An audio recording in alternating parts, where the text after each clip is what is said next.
So, for decades now, humanity has basically been sitting by the cosmic radio, just passively listening to the static. Right, waiting for a voice to kind of break through the dark. Exactly. Just hoping that someone, somewhere out there, is transmitting.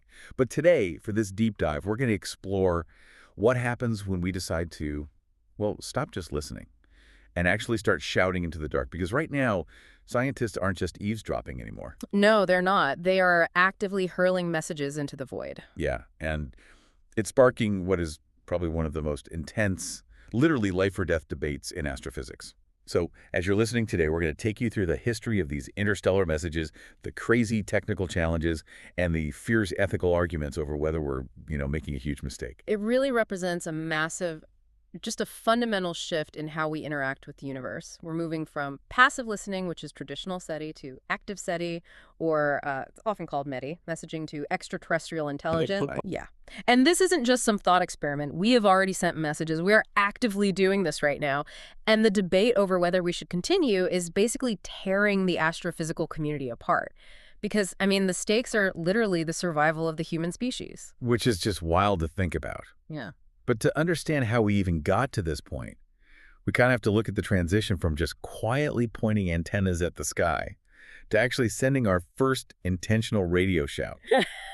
And that really kicked off in 1974 with the Arecibo message. Yeah, the Arecibo message is really the foundational moment here. It was transmitted from the Arecibo Observatory down in Puerto Rico, which was this massive radio telescope built directly into a natural sinkhole. I remember seeing pictures of that. It was huge. Massive. And the team there, they fired a 1679-bit radio message directly toward the globular star cluster M13. Which sits, about 24,000 light years away from Earth. There are 24,000 light years. So that means the message won't even get there for 24,000 years, let alone however long it takes for a reply. But, before we even get into those mind-boggling timelines, how do you even send a bit of data using a giant radio dish? Like, are they just turning it on and off really fast like a cosmic flashlight? Not exactly on and off, no. They used a technique where they shifted the frequency of the radio wave just slightly. So one frequency represented a binary 0 and a slightly higher frequency represented a binary 1. Okay, that makes sense. And they beamed out 1679 of these shifting 1s and 0s over the course of about 3 minutes. And the reason they chose the number 1679 specifically is actually brilliant. It's a semi-prime number. Meaning what, exactly? Meaning it's only divisible by 2 prime numbers, in this case 23 and 73. Oh, wow.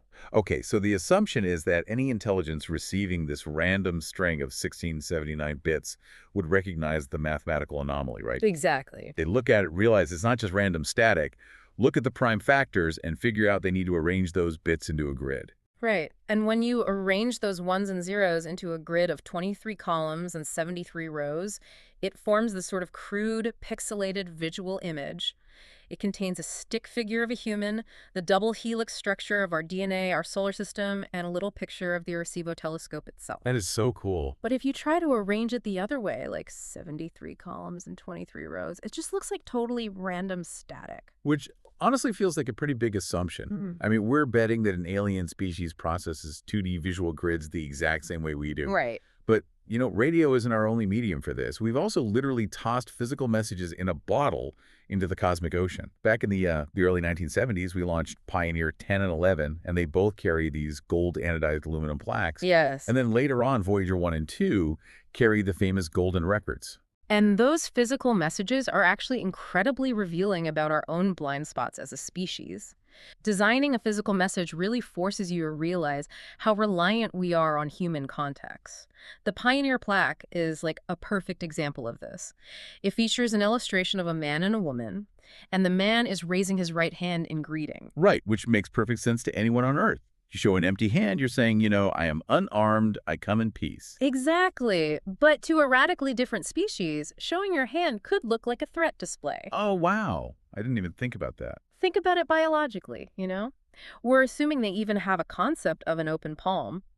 What if their evolutionary equivalent of raising a limb means they're about to strike? Right. Or what if they just don't process 2D line art at all?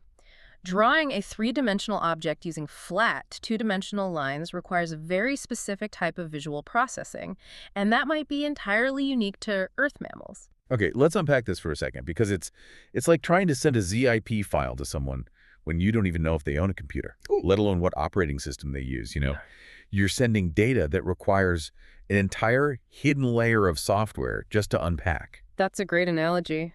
And the Voyager Golden Record requires an even more complicated operating system. I mean, it's an actual phonograph record. It contains 115 images, greetings in dozens of languages, and a whole playlist of Earth sounds. Including Chuck Berry, right? Yes, including Chuck Berry. But to actually play it, the alien finder has to decipher the cover instructions.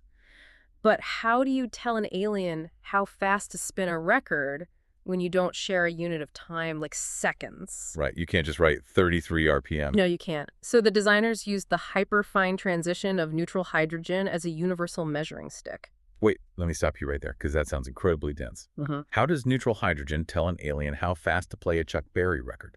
Well, hydrogen is the most abundant element in the universe, right? A hydrogen atom consists of one proton and one electron. And sometimes the spin of that electron just flips its orientation. Okay. When it flips, it emits a photon of microwave radiation at a very specific, totally unchanging wavelength, 21 centimeters. And it happens at a very specific frequency, which is about 1420 megahertz. I see. So the cover of the Golden Record actually has a diagram of this hydrogen spin flip.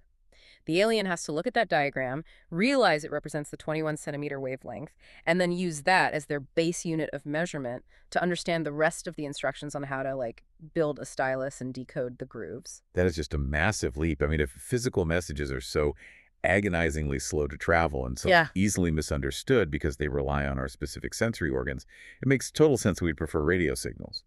But an alien receiving a radio signal doesn't even have a physical record in front of them to analyze. So how do we design a radio signal that an alien can actually decode from light years away?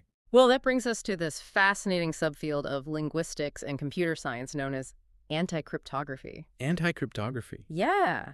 Think about communications here on Earth. When you log into your bank or you send an email, we prioritize security. We encrypt data, scrambling it so it looks like random noise to anyone who doesn't have the key. METI requires the exact opposite. So making it aggressively obvious. Exactly. Anti-cryptography is the science of creating a message with maximum openness. The signal needs to basically hand the receiver the key while unlocking itself at the same time. Because, I mean, before they can even extract the information, they have to recognize that it is information. They have to look at the signal and say, oh, that's not a pulsar or a solar flare. That's artificial. Right. The receiving extraterrestrials will first encounter the physical phenomenon of the radio wave itself. And only after detecting that anomaly do they even try to extract the message. But getting that signal to them intact is just a nightmare, because the interstellar medium, the space between the stars, is not completely empty. Right, it's full of dust and gas and plasma. Exactly. When radio waves travel through these massive clouds of varying density plasma over galactic distances, they refract, they scatter, and it induces something called scintillation. What does that mean in this context? You can think of it kind of like looking at a coin resting at the bottom of a rushing river, or, the way stars twinkle from Earth. The intervening medium bends the light. In radio terms, this causes artificial modulation. The signal spikes and then drops out violently. Wow. Yeah, and this modulation can exceed 100% depth over large distances. It completely scrambles the delicate ones and zeros of a binary code. Which means your carefully crafted mathematical grid arrives looking like someone just took a sledgehammer to it. And this isn't just theoretical, right? The 1999 Cosmic Call transmission to the star 16 Cygni really highlights these exact challenges. It really does. Yeah. The designers of the Cosmic Call, they knew about this degradation problem, so they built in a massive 44% error correction tolerance. 44%. Yeah, just for comparison, the original Arecibo message only had a 9% error correction rate. So they used frequency shift keying again, shifting between two tones for ones and zeros. But the message payload, which contained a lot of supplementary crowdsourced data, it naturally contained about 5.54 times as many binary ones as zeros. Oh, because of the way they encoded the data, they ended up heavily leaning on one side of the binary switch. Right. Because of that imbalance, the transmission just sat on the one frequency for long, continuous stretches. If you look at a visual spectrogram of that signal, those long stretches of static frequency show up as these massive blank white lines just running right through the message. See, here's the part that really makes my brain hurt. If we can't even get the contrast right on a binary image without creating massive blank streaks, how can we possibly encode complex human ideas, like philosophy or peace? Aren't we just assuming they process logic the exact same way we do? And most researchers agree that this is the biggest technical hurdle of METI. Projects like Lone Signal back in 2013, they tried to use a general-purpose binary language to transmit crowdsourced messages to a star system about 17 light-years away. Oh, interesting. Yeah, they sent a hailing message that was meant to define terms and concepts, almost like a cosmic dictionary, followed by the actual data. But the problem is there is no established universal communications protocol. We are completely guessing at how another intelligence parses logic. So if it's this technically difficult, right, and the odds of an alien civilization receiving it, unpacking the anti-cryptography, surviving the scintillation, and actually understanding it are so astronomically low, well, why bother? Like, why spend the resources and time trying to talk to the void? To understand the motivation, we really have to look at the psychological weight of the Great Silence. The universe is incredibly old and it's incredibly vast. Statistically, based on just the sheer number of stars and planets out there, there should be life everywhere. We should see evidence of megastructures or, hear overlapping radio chatter. But we hear absolutely nothing. It is dead quiet. Dead quiet. And that eerie quiet drove the Russian radio engineer Alexander Zaitsev to advocate so heavily for reaching out. He's actually the one who coined the term NEI back in 2006, specifically to distinguish it from passive searching. Zaitsev argues that overcoming the Great Silence isn't just some fun science experiment. He believes it is a global imperative for survival. Right. He believes that making contact with a more advanced extraterrestrial intelligence could actually save humanity, because the logic is any civilization capable of receiving our messages and responding must have survived its own technological adolescence. Oh, exactly. They didn't blow themselves up with nuclear weapons. They didn't destroy their climate. So the wisdom they could impart might be exactly what we need to survive our own self-destructive tendencies. So for you and me, it's basically the cosmic equivalent of being lost in a dark, dangerous woods and deciding to just yell for help. You're kind of just hoping that whoever has a flashlight is friendly. That's exactly it. And because the potential upside gaining this advanced cosmic wisdom is so massive, there's a strong push to treat METI as a pressing need. Like in 2015, the Breakthrough Message Program was announced. Oh, yeah. It featured a $1 million prize pool set up as this open competition to design a digital message representative of humanity and planet Earth. But, crucially though, the program pledged not to actually transmit the winning message until a wide-ranging global debate occurred at high levels of science and politics. Which is huge. The fact that they put a massive pause on actually sending the $1 million message tells you everything you need to know about the risk. Because a lot of very brilliant people think shouting into the void is the absolute worst thing we could possibly do. Oh, absolutely. The most notable voice in that opposition was the late physicist Stephen Hawking. Hawking's warning was incredibly stark. He pointed out that historically, right here on Earth, when two civilizations with a significant technological gap meet, it generally goes horribly for the less advanced group. Yeah, he cited the extermination of the Tasmanian Aborigines as a prime example of that. And the technological gap there was just, what, a few thousand years of human development? If we contact an alien species, we're talking about a civilization that might be millions of years ahead of us. Exactly. So Hawking's advice, quite literally, was to lay low. He believed that alerting extraterrestrial intelligences to our existence was just foolhardy. Now, I can hear the pro-media advocates yelling at their speakers right now with the barn door argument. The idea is, look, we've been leaking radio signals and TV broadcasts, military radar into space for decades. The Earth is already glowing with our radio noise. The barn door's already open. The horse is bolted. So why not send a structured, intentional message? All right. But astronomer and science fiction author David Brin thoroughly dismantled that barn door argument using just basic physics. Unintentional leaked signals, like an old television broadcast, they are incredibly weak. They spread out in all directions, and thanks to the inverse square law, they degrade into indistinguishable static very, very quickly over interstellar distances. But an intentional, highly directional media signal, like beaming the Arecibo message straight at a specific star cluster, is millions of times stronger. So it's the difference between lighting a candle in your window, which someone a mile away won't even notice, versus shining a high-powered, focused laser pointer directly into someone's eye from across the street. Perfect analogy. The directional signal pierces the noise. Brin really stresses the precautionary principle here.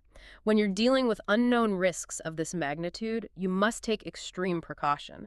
Active METI practitioners are taking it upon themselves to shout into the cosmos without any informed consent from the rest of humanity. Right. You, me, and everyone listening are being forced into a mass experiment without a vote.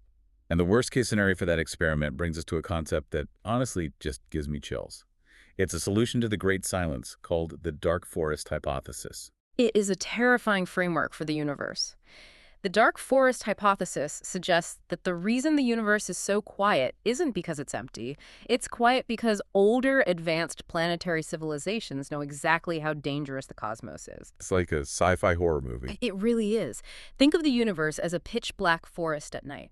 Every civilization is an armed hunter stalking silently through the trees.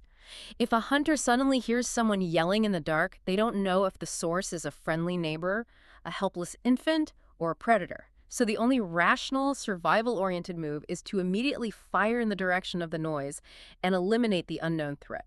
So in a dark forest, anyone who reveals their location instantly becomes prey.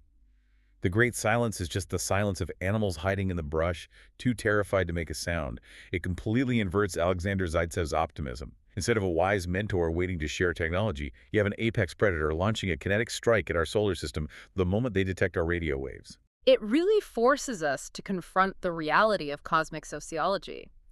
But there is a major counterargument to the dark forest, which is heavily championed by astronomer Jill Tarter. She points out the sheer difficulty of interstellar travel. If a civilization is advanced enough to marshal the incredible energy required to travel between stars, they must have outgrown their violent, predatory tendencies. Okay, I see. If they were violently aggressive, they would have just destroyed themselves with their own technology long before they ever built a starship. So the idea is that surviving your technological adolescence inherently filters out the warmongers. Yeah. Only peaceful, cooperative species live long enough to explore the galaxy. Yes, but the critical nuance here is that even though Tarter believes aliens would likely be peaceful, she still disagrees with sending messages right now. Oh, really? Yeah, she thinks humanity is far too technologically young to be actively shouting.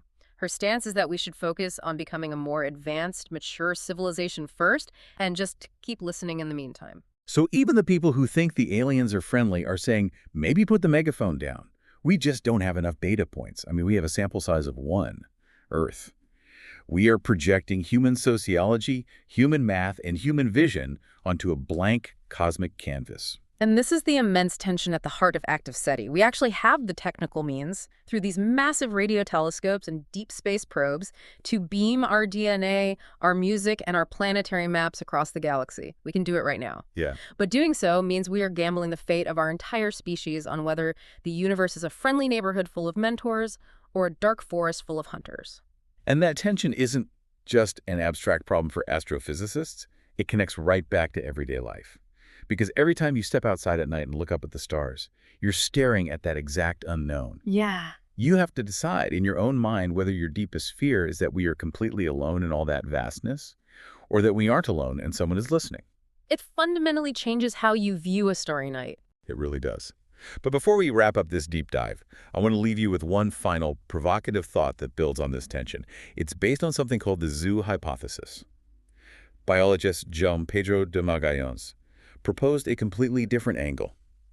He suggested that highly advanced aliens might already know we're here. They might be watching us right now, observing Earth like animals in a cosmic zoo, completely undetected by our rudimentary technology. And under the zoo hypothesis, transmitting an invitation message wouldn't put us in any more danger than we're currently in. The observers already know our exact location. Which brings us right back to that opening idea of stopping our passive listening and choosing to shout into the dark. What if we aren't lost in a dark forest at all? What if our carefully crafted radio signals, our pioneer plaques, and our golden records aren't a bold voyage into the unknown, but just us tapping on the glass of our own cage? Thanks for diving in with us. Keep looking up.